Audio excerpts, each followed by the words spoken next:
Hi guys, Assalamu Walaikum. How are you all? I hope you are well.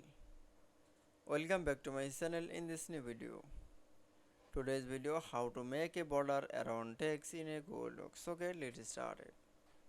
At first, open your Docs file.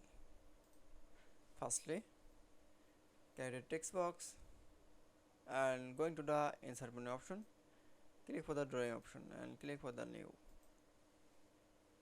Just loading and click for the text box option and create a text box.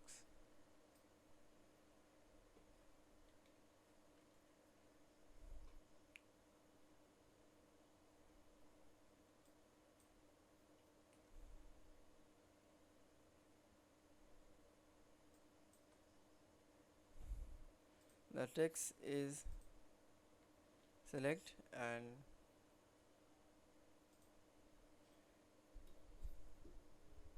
this text box is the going to the border dash option and click for the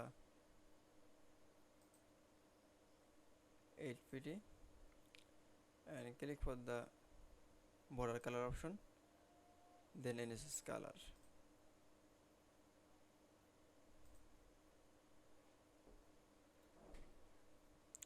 and click for the save and close option. That's okay. Then I'll show the make a border around text in a Google Docs. I hope you enjoyed the video. Please like, comment, share and subscribe my channel. Thanks for watching.